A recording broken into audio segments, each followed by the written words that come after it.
Hello，大家好，欢迎来到我的频道。已经有3个礼拜没有更新了啊，我真的是太浑水摸鱼了。那今天前阵子我在跟四川，就是中国大陆那边的川渝这家公司订货的时候，那老板有跟我说，其实他们还有很多好的东西。然后他说好的东西，那你就寄过来给我看一下。他就寄了一套让我非常惊艳的东西。就这一套1:350的比例的大型水面舰艇的干船坞。那这一套东西呢，对于我这种不会制作场景的人来说，是有相当大的一个帮助。OK， 那我们可以看一下它里面的内容物。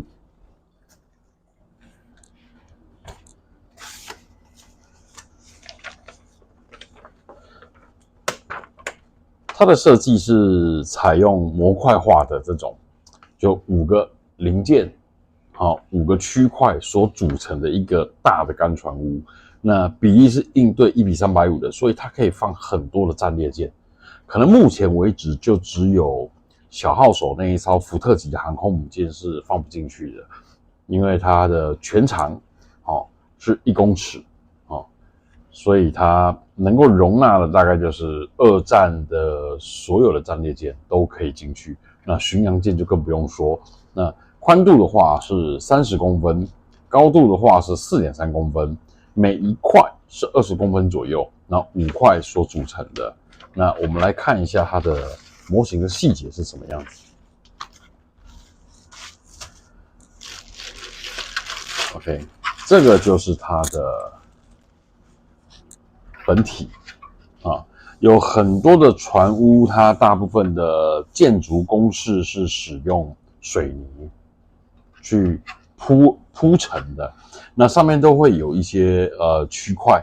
的这些刻线，然后它的这个材质是一般的塑胶射出，所以它没办法使用模型胶来做所谓的融合这种方式去粘起来。那我们就必须使用其他的固定方式。那我们看它的大部分这种东西其实是相当简单的一个东西，所以没有什么表面上没有什么很特别的细节可言哈。不过它有一些是需要去做填补的，这一些东西是需要做填补的。如果是做场景的话，我是觉得如果你把战舰做好了，然后你在这个地方再给它挖个洞，然后给它埋灯进去，当你的光线从下面打上来的话，那这一艘船如果是晚上在观赏的话，那应该是相当的漂亮。所以这一套我应该日后会试着去这样子来使用。然后它里面总共有5块的这个模块，我们把它全部都打开来看一下。全部拼凑起来的话，全长是1公尺，所以可以容纳战列舰是绝对不会有问题的。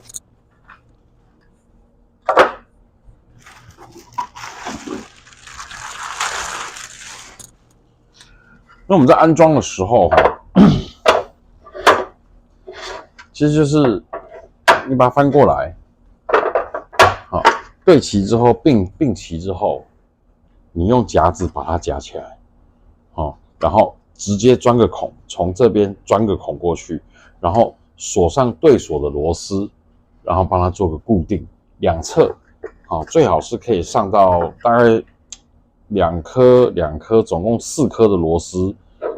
锁下去之后，你翻回来，它的缝应该会小很多，因为你把它锁紧了。然后锁完之后，你再开始做所谓的填缝，把这些缝隙全部都补起来。好，那长度就是这个样子。让看一下，我去调整一下我的镜头。OK， 我用广角镜才可以把整个干船坞给放到镜头里面。那在最后面这个地方，它有附上一个透明的隔板，只是我觉得这个透明的隔板上面这个刻线的意义是我是不太确定它是要干嘛。放上去就是这样子放着而已。那如果你外面是要灌所谓的 epoxy 环氧树脂的话，这一块能不能够承受住 epoxy 的温度，我目前还不知道。对，因为还没有要制作这一套。OK， 那以二战的战列舰来说，最长的应该是密苏里，那最胖的应该就是大和号。所以摆上去之后，以大和号来讲，空间是绰绰有余。那在制作的话，我觉得应该是底下还必须要垫上很多的所谓的石墩，然后把船身给垫高，因为船不可能就直接放在地面上，一定是下层还有东西，然后把它垫高，这样才是比较合理的。那可能旁边还可以搭所谓的鹰架，可能就自制鹰架，然后去做一个所谓的在维修的状态或者是建造的状态，那看起来会比较漂亮。那除了大和号以外，你如果是制作比较小一点点的舰艇，你只要把这个模块拿掉一个，把它合并起来，对，它的长度瞬间减少了20公分。减少了20公分之后，很多的战列舰也都可以使用。例如说，我把Nagato给放进去，这个大小其实也是可以。对，如果你把它垫高了，然后旁边的造景做一下，从下面打灯光往上照，我觉得这个场景应该会蛮漂亮的。我是这样子觉得啊。OK， 好，那除了这个以外，它有出了一些配套的选购的套件，就是针对干船坞旁边的一些零配件，像这一套是英国的格拉斯哥起重机，它的结构是这个样子。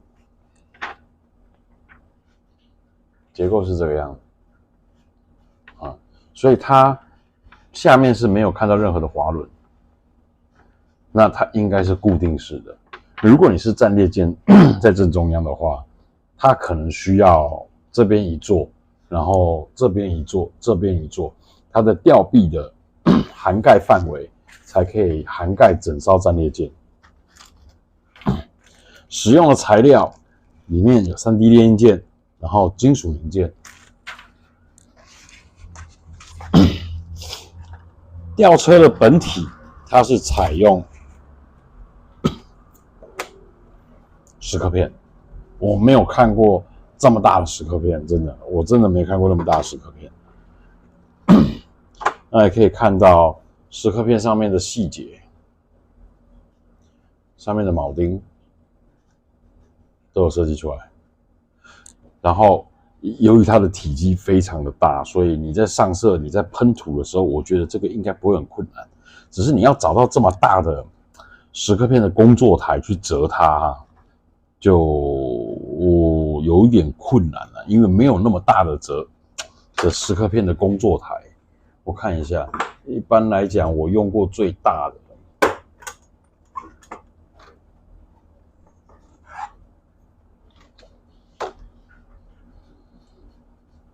大概范围就这样，勉强可以使用，这样子还是勉强可以使用。对，好，这个就是所谓的英式的起重机，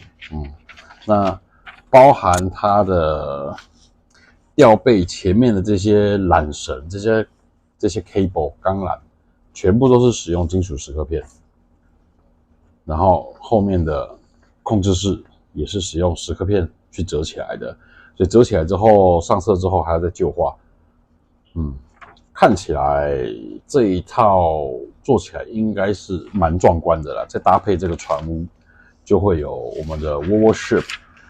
这个战舰世界里面的场景可以出现。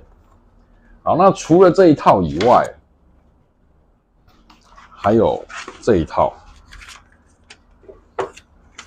这一套是应该是德国的军港的起重机，一样，这个范围非常的大，真的。然后上面的细节，蚀刻片的细节也相当漂亮，真的是还蛮大的一套起重机。OK， 你可以看到控制室在这边啊，然后前后都有吊车，整个起重机都是由蚀刻片所搭建起来的。然后其他的是运用了 3D 列印件啊，然后金属应该有金属零件，有金属零件。OK， 这个是德式的起重机。那最后一个起重机是非常巨大的，可是，在制作这一套起重机的时候，就必须要自制所谓的铁轨，因为这套起重机叫做龙门起重机，它是横跨在两侧，整个这样子移动的一种起重机。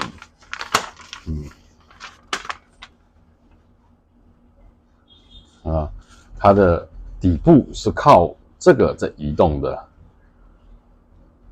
那靠这个在移动的话，相对的你侧面这个地方就必须要有轨道。那这个轨道我之前是看日本海军的武港的，它应该就是会有这个东西。我之前在日本买了一套1:700的这种纸模的，你可以很明显看到，在起重机的下面是有所谓的轨道可以移动的。那每一个国家或者是每一个造船厂，它的船渠长相都会不一样，不可能一样。它会依照你所需要建造的哪一艘船只它的大小有可能会去修改它的船坞里面的结构或者是形状。所以以考证来讲的话，我觉得在这个地方考证就不是很重要了，因为你如果要去顾虑这么多的话，你在这一套为基础上，你还要修改的东西是相当的多，而且包含你看，它虽然有做了这个斜坡出来，那你如果把斜坡给挖掉的话，它是直接会破到后面的，你只能在前面用补的方式去把它补平。OK， 好，那这套龙门的起重机的话，你看它的材料，我是蛮觉得这个应该是塑胶射出，所以它一样是没办法使用模型胶来做粘合的。然后它的金属零件也是这3套里面最多的，然后包含了，你看它的一边是实心的立柱，另外一边是这个是圆柱圆柱上面还有这个可以站人的这种地方，蛮特别的设计。蚀刻片的数量就比刚刚的还要少很多，不过结构并没有比较简单，我觉得结构并没有比较简单。看它所附上的 3D 列印件，包含最下面的装滑轮地方的也是使用 3D 列印件。OK， 那这个就是它的蚀刻片。数量是最少的，不过我觉得因为是可能开发成本各方面塑胶射出，所以这一套的价格是最高的。好，那这个就是川渝老板寄给我的玩具就跟大家分享一下。那接下来我就尽可能的在下个礼拜先把 Mogami 给完成，因为 Verify 的新船 Atago 已经在路上了。应该是1个礼拜左右就会到我这边。那我们刚刚所提到的关于船渠干船坞的这个事情，我是觉得不要计较太多，因为真的每一个船曲哦，它的设计哦都是不太一样的，大小、深度、长度、纵深各方面、形状、结构都不一样，然后可以容纳的船只也不一样。它有可能在一个船坞里面，可以一次性的维修很多的船，或者是建造很多的船。OK， 好，那这个就是今天的模型的分享。那看一下我的Mogami目前的进度是这个样子，所以大概在1个礼拜左右就可以把它完成。到时候我会再更新Mogami的制作进度。